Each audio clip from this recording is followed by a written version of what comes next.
Welcome to CP Diaries. On this episode, we're looking at how we foster relationships within the disabled community. Once upon a time, a person with cerebral palsy had no way of connecting with other people just like them. Now, thanks to changes in technology and social media, we can seek each other out in new and exciting ways. Hi, Andrew. Thanks for joining us today. How are you going? I'm good, thanks, Natalie. Did you have a lot of experience making friends with disabilities growing up, or is that something you had?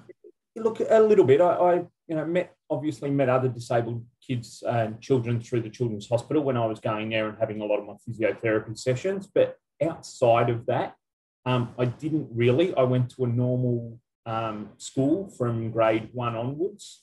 So I went to a public primary school and a public high school. In that hospital environment, I didn't really have any other disabled friends, and that so. Yes and no, not that I had a big group of them and I didn't reach out to support networks. My mum didn't need any support networks to assist us to get through with life. So, use the people that we had. When I was growing up, I had a few experiences where the school tried to facilitate activities with other students with disabilities. I remember there was one time where I was encouraged to do a physio session with 2 kids from 2 other schools who had similar disabilities, and they went to great lengths to organise it for us. So they never did anything like that for you growing up? No, the school never actually organised anything for me, specifically in regards to getting to know other disabled groups. I was part of a disabled scouts group for a little bit, but even that I found, because I'm fairly mobile myself, or I was back in my teenage years, where I was able to get around unaided and those sort of things. I found that the disabled scouts group was predominantly wheelchair based, which sort of held me back from wanting to get out and go bushwalking and those sort of things that I really wanted to do. So the scouts helped me move to an able-bodied scouts group. And I did that for many, many years. Did it change the way you viewed your own body, either positively or negatively?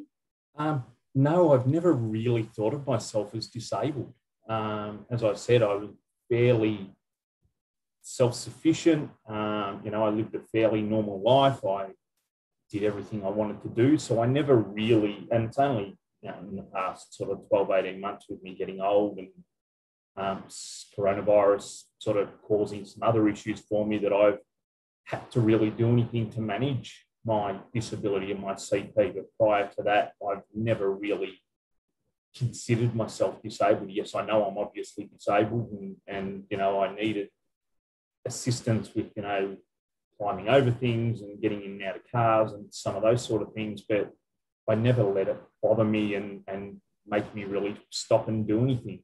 So as you got older, did you find you needed to form those kind of friendships, and how did you go about that? So I started to investigate the options of a 3-wheel bike, and that put me down the track of finding CPSN. And, I think I've been sort of involved with this group for sort of 3 months now. And I can remember about 18 months ago looking for some ideas on 3-wheel bikes, where to buy them, where to get them, how to try them. And I found very little support for adults with CP, lots of support for parents with children, and all the great work that's happening there. But for someone like myself, 50 years of age, there was just very little support. And so it was great to find this network to be able to help myself. But now I've really taken on I've had a mind shift in that I want to try and help others that are likely to go through what I've gone through, to try and make their lives easier going forwards for them. What do you think are the benefits of connecting with other people with disabilities? Well, I found out about running bikes through CPSN and a Friday coffee chat a couple of weeks ago. So I'd never heard of such a thing as a running bike, and I had Nick put me in touch with one of the providers, and they brought the running bike out here last week, and we had a half-hour trial of it up and down my driveway. So that's a mechanism for me to be able to Now go and try and get some funding through NDIS for that with my OT.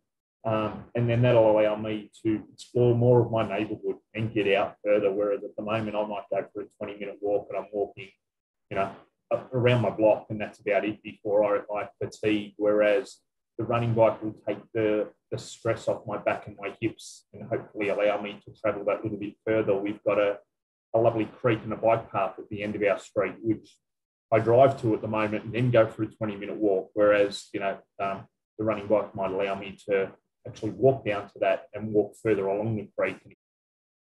And again, Nick and you guys have put me in touch or provided me some resources around providers of three-wheel bikes, which I'll also investigate with my OT. What I guess I wanted to ask you, what's it been like actually comparing lived experience with other people who have the same diagnosis as you? Yeah, so, being involved in the Friday Coffee Chats has allowed me to interact with people with varying levels of disability. And, we share stories, we find things out about each other. On Friday, we found out about phobias, and there was about half a dozen of us on the call.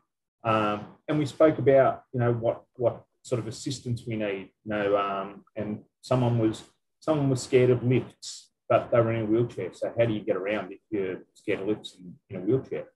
So, it was just trying to help them through those sort of things and give them some pointers on, slowing down their breathing and concentrating and not panicking and, just trying to get through it. But I think at one point you said you wanted to sort of help other people in the community. What are some of the things, or how are you thinking you might assist? I work for one of the big four banks in Australia. I won't say which one. And I became an ambassador for September for them. So I was interviewed by them. I was featured on their LinkedIn page. I was featured on their intranet page. So I just tried to raise some awareness of cerebral palsy within the community. We've got 35,000 employees at the bank where I am. So I've just decided that I need to, take ownership of my CP and do a little bit more to get me through the rest of my life, but I also want to raise awareness of it. And the number of my friends who have commented on the post just saying, hey, didn't realise you had CP, or, didn't actually know what was wrong with you. I knew you were disabled. I just didn't know. I thought you might have been in a car accident, or you might have, broken your leg at some stage. So, I just want to raise awareness of something that's very close to my heart. Do you think it's important for people with disabilities to foster relationships with the able-bodied world, and why? I suppose they outnumber us for a start, so we have to, the likelihood that your manager or your boss is going to be able-bodied, and your next door neighbours and the people that help you and the people down at the supermarket, the majority of them are going to be able-bodied, so we need to be able to interact with them. But it's also about them interacting and respecting us for who we are as well.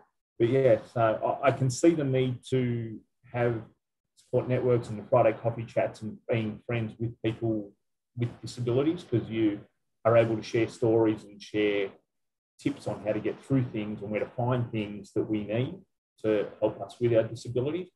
But I think we also need to be open to the fact that we need to have relationships and friendships outside the disabled community as well. Thank you for joining us, Andrew. You're welcome, Nat. Thank you too. So if you want to share your experience or share your story, please send us a direct message. We'd love to hear your story.